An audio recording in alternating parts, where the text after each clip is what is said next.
What's up, Scout Army? This is Fuego Steve bringing you another edition of my Fire podcast. It's the week 2 early look pod.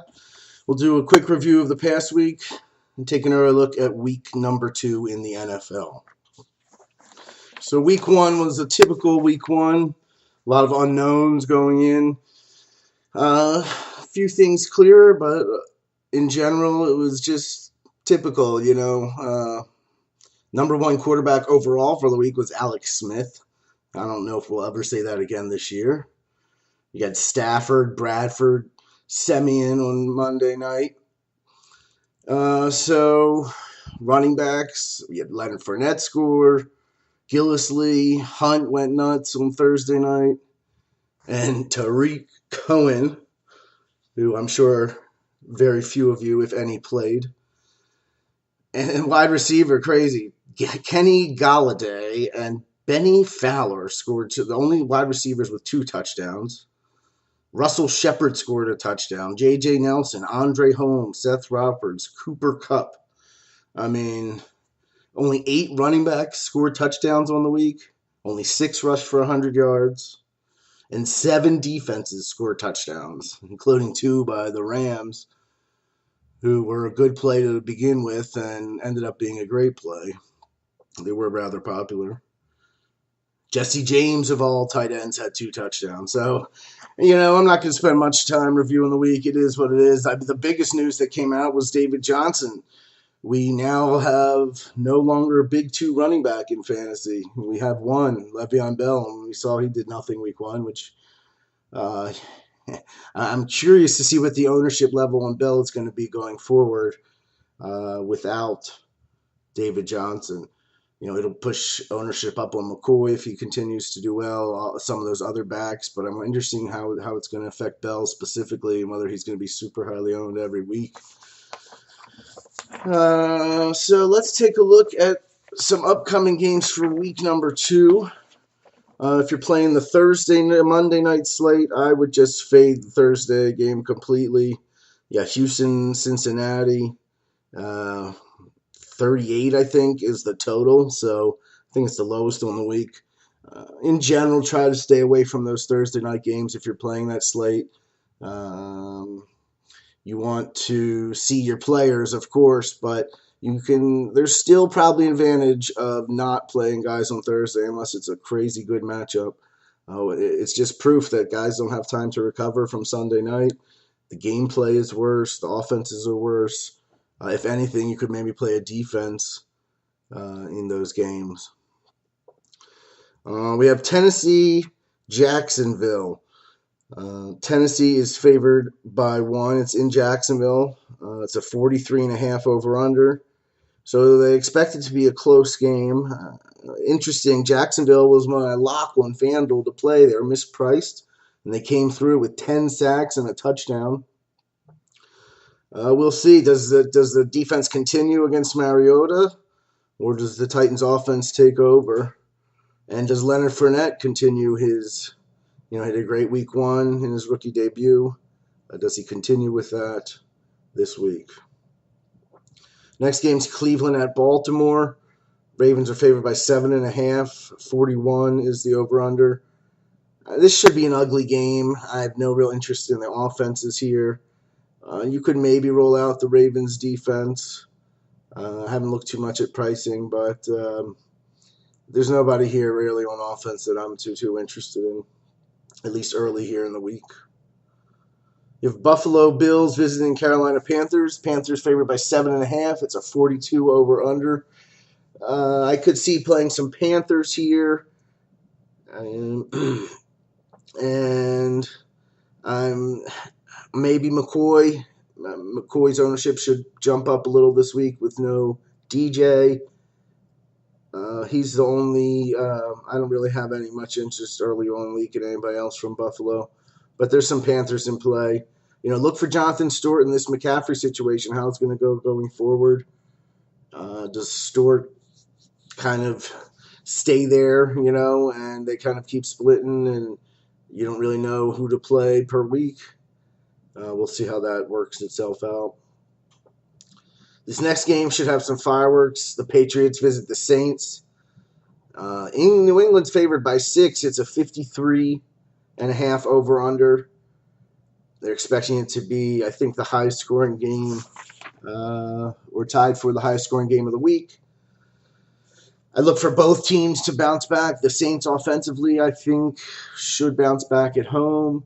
And I think the Patriots, after that loss the first week, are going to bounce back. So it should be an interesting game. Which side? New England should win, but we said that week 1 too. So I have interest in both offenses in this game. Let's put it that way. Next game, Arizona visits the Colts. The Cardinals are favored by 7.5 points, and it's a 44.5 over/under. Be interesting to see what happens to the Cardinals offense without Johnson there. They brought in Chris Johnson. It'd be interesting to see. Let's put it that way. Palmer's getting up there. Fitzgerald's getting up there. I don't think they can just air it out. So I'm probably staying away from this game. I'm not sure I have too much interest, at least early on in the week again. We have the Philadelphia Eagles traveling to Kansas City to take on the Chiefs. It's a 47.5 over/under. The Chiefs are favored by 4.5. I'd like this game. I think lots of pieces are in play here on both sides of the ball offensively, possibly even defensively, but just because I think these two teams end up, you got Tyreek Hill can return a punt for Kansas City. You got the Eagles, who just seem like a very opportune defense. They just last year and even this past week, they're very opportunistic. So there's lots of plays here early in the week I'm looking at in this game. We have the Minnesota Vikings, an impressive win on Monday night, heading to the Pittsburgh Steelers with an unimpressive win against the Browns this past weekend. I like this game for offense. It's a 45 over/under. Steelers favored by 7. On an initial look, I kind of like the Vikings to cover that. This should be interesting. I think both offenses are in play here, and you still have good weather. It's only September, so Pittsburgh should be fine for the weather, even though Minnesota's used to playing on the Dome. But Bradford looked really good. A lot of people expected him to do well this year, and if week 1's any indication, he's on his way. And I expect Le'Veon Bell to bounce back as well offensively. You have the Chicago Bears going to the Tampa Bay Buccaneers. I assume they're still going to play that game. It is only Tuesday, so I think everything should be good to go by the weekend. Chicago is getting 6 points, and the over-under is 43. I like the Tampa Bay side of this, both offensively and defensively. I think you could play anybody. I think they have that extra week off. They can prepare. They had almost like a 2-week preparations, or a week and a half, however you want to say, to prepare for this game. They're fresh. It's like their opening day, so they're going to be a little more pumped. They're at home. So I like Winston and Evans and even Deshaun Jackson. And I could even see rolling out the Tampa Bay Bucks defense versus the Bears. So that's my early week look at that game.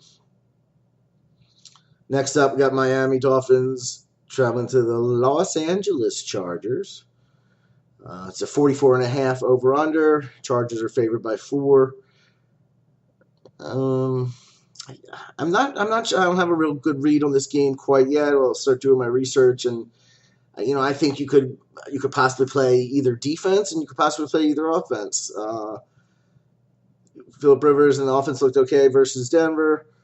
And Miami's another refreshed team, even though they're on the road. You would think they would be fresh. It's not like a middle of the year traveling across the country. This is, this is their opening day as well. So I like Jay Ajayi a little bit, I think. Melvin Gordon on the Charger side.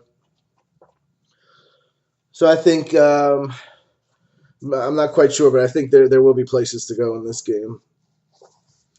You got the New York Jets going to the Oakland Raiders. It's the biggest spread on the board. The Raiders are favored by 14 points with an over-under of 43.5. I do like the Oakland side. They look very good in Tennessee this past weekend.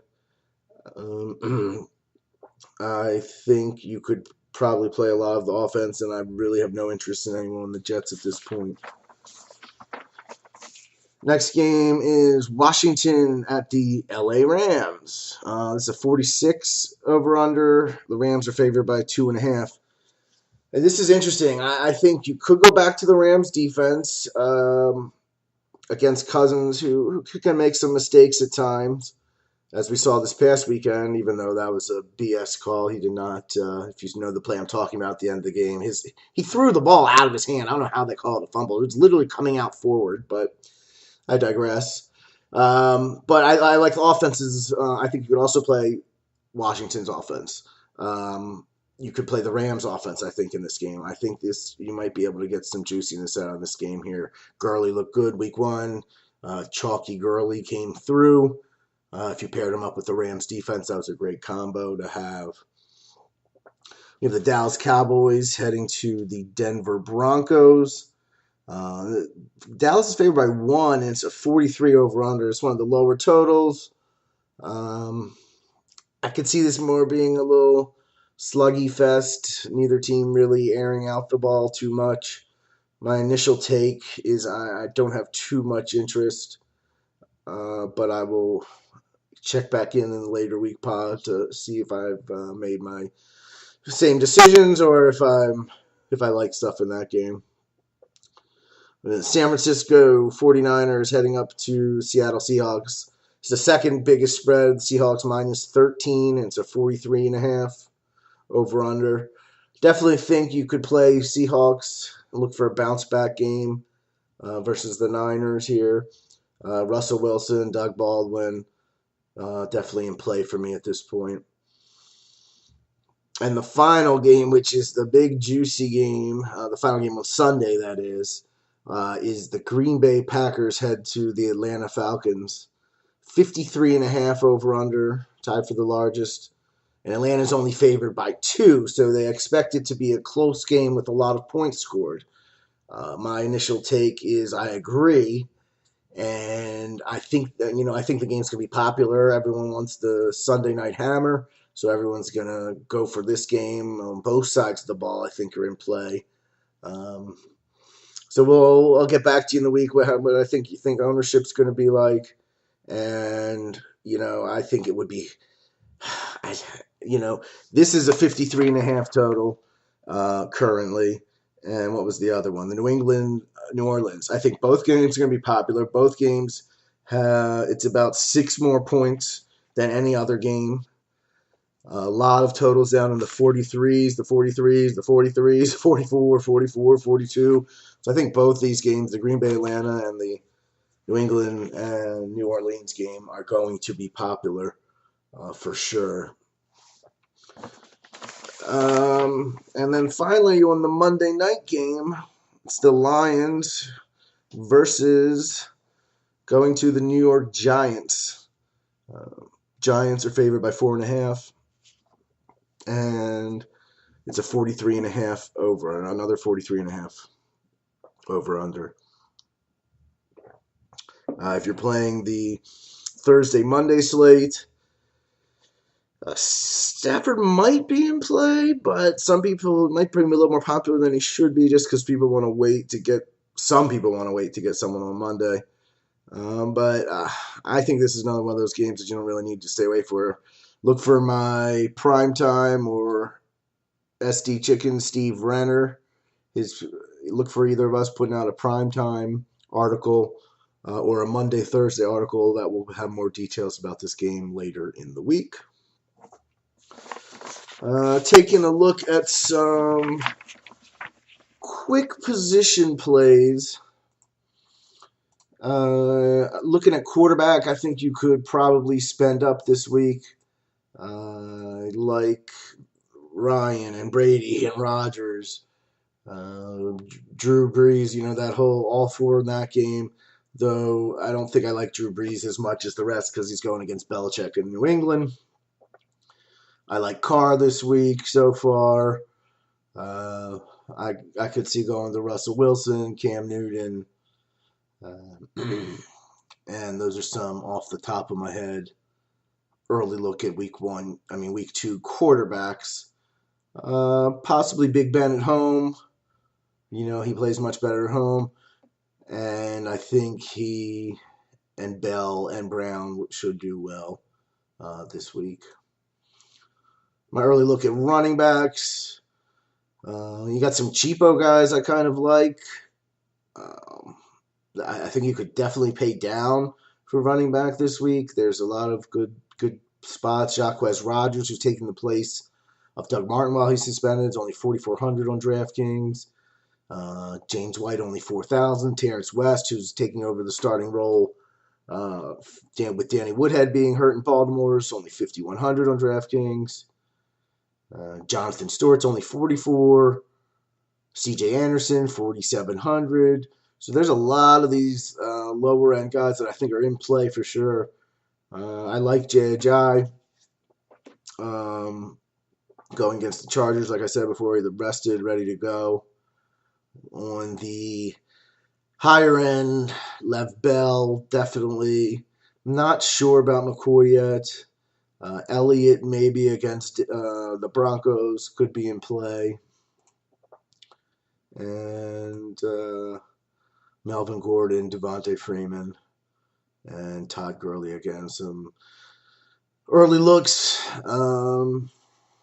at wide receiver. Antonio Brown, Julio Jones, big boys are in play for sure. I think you go to Brandon Cooks going back to New Orleans. The narrative, he's on turf. New England's pissed. They lost, so that's not a bad play. Any of those guys in those high total games I think are good plays. I like the Minnesota guys, the duo from Monday night, Thielen and Diggs.